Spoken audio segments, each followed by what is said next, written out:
ආදායම් උපයන ආයතන තුල කෙරෙහි යුතු ප්‍රතිසංස්කරණ සහ නව්‍යකරණ reforms and modernization වැඩවල ප්‍රගතිය බලන එක එහෙම නැත්නම් ඒවා කිසියම් විදියක ක්‍රමානුකූලව වැඩ සිද්ධ වෙනවද එහෙම නැත්නම් උන්ට කිසියම් බාධා තියෙනනම් ඒවට කොහොමද මැදිහත් වෙන්නේ කියලා ඒව සම්බන්ධව කටයුතු කරන්න මේ විදියට තමයි අපි ජනාධිපති ලේකම් කාර්යාලය තුල දෙපාර්තමේන්තුන්ට මැදිහත් වෙන්නේ.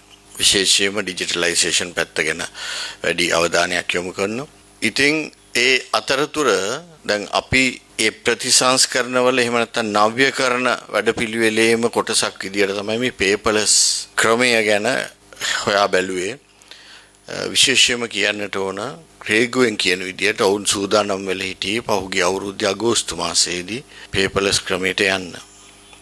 මම දන්නවා ජනාධිපතිතුමා මුණ ගැහෙන්න එන මේ ශේෂ්ත්‍රයේ නියෝජනය කරන සංගම් චේම්බර්ස් හැමදෙනාගේම වගේ ප්‍රබල ඉල්ලීමක් තමයි අපිට පේපර්ලස් විදියට වැඩ කරන්න ඉඩ සලසා දෙන්න කියන එක. ඒ ගැන තමයි අපි සොයා බැලුවේ බලනකොට මේක වැඩේ කරන්න පුළුවන්.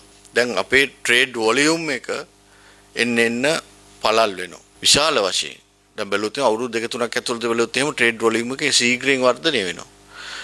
ඉම්පෝර්ට්ස් වගේම එක්ස්පෝර්ට්ස් වර්ධනය වෙනවා. විශේෂයෙන්ම ගත්තොත් එහෙම කොළඹ වරාය ඉදිරියේ තියෙන සැලසුම් එක බැලුවොත් එහෙම විශාල වශයෙන් පුරුල් වෙනවා. උතුරු වරායෙම ආවම ලොකුවට මේ ඉහළ යනවා. සරලව කිව්වොත් මේක මේ අපිට මේක නොකර පැත්තකට වෙලින්න බෑ. මොකද ලෝකේ යන ගමනක් තියෙනවා. ඊට පස්සේ අපි ජාත්‍යන්තර සම්මුතීන් වලට අත්සන් කරලා තියෙන විශේෂයෙන්ම ට්‍රේඩ් ෆැසිලිටේෂන් ඇග්‍රීමන්ට් එක තියෙනවා TFA එක. ඉතින් එතකොට මේ ඒ වගේ ඒ විවිධ ජාත්‍යන්තර සම්මුතියන්ට අපි අත්සන් කරලා තියෙන සහ අපි පාර්ශවකරුවන් ඒ නිසා ඒ ඔබ්ලිගේෂන්ස් වලට අපි ඒ විදියට වැඩ කරන්න වෙනවා. ඉතින් කොහොමදත් රටක් විදියට ඉස්සරහට යන්න මෙවැනි තාක්ෂණයේ භාවිතා කිරීම අපි කරන්න ඕන. අපි ලංකා සයින් කියන ආයතනය සමග පෞද්ගලිකව මම මැදිහත් වෙලා ගෙනල්ලා සාකච්ඡා පැවැත්තුවා. ඔවුන් කිව්වා ඔවුන් ලෑස්ති ඩිජිටල් සිග්නේචර්ස් දෙන්න. ඔවුන්ට පුළුවන් කිව්වා ඒ 5000කට දෙන්න. ඒගොල්ලන්ට මාස කිහිපයක් ඇතුළත පුළුවන් ඒගොල්ලන්ට හැකියාව තියෙනවා කියන එක ඒගොල්ලෝ පැහැදිලි කරා සහ ඔවුන් ඒක ක්‍රියාත්මක කරන ආකාරය පිළිබඳවත් දීර්ඝ වශයෙන් මාත් එක්ක සාකච්ඡා කරා. ඉතින් එතකොට ඒ ගැටලුවත් මම හිතන්නේ අපිට විසඳ ගන්න පුළුවන්. ඉතින් වෙනත් ලොකු ගැටලු මම හිතන්නේ තියෙනවායි කියලා. ඒ නිසා අපි මේ ගැන කතා කරාම ජනාධිපතිතුමාගේ අදහස් වුණේ අපි ඔක්තෝබර් 1 වෙනිදා වෙනකොට සම්පූර්ණයෙන්ම පේපර්ලස් ක්‍රමයට යමු කියන එක.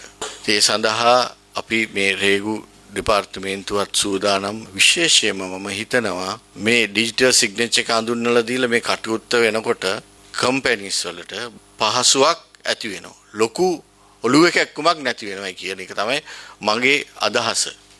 විශේෂයෙන් මේ සමාගම් වලට විශාල වශයෙන් ආනයන අපනයන ශේෂ්ත්‍රයේ ඉන්න සමාගම් වලට.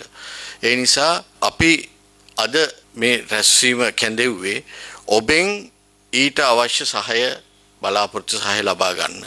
විශේෂයෙන්ම ට්‍රේඩ් චේම්බර්ස් වලට අපි දැනුවත් කිරීමක් කරා. මාත් පෞද්ගලික මැදිහත් වෙලා ඔවුනුත් ලෑස්ති. ඊට පස්සේ වෝෆ් ඇසෝසියේෂන් එහෙමත් ආවා.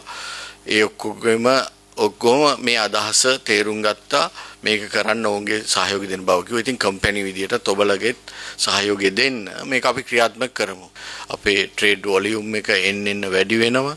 මේ හැමෝටම අපි සර්විස් එක ඒ විදියට දෙන්න ඕන, ෆැසිලිටේෂන් කරන්න ඕන. ඒ නිසා අපි ඩිජිටලයිසේෂන් වලට යනවා.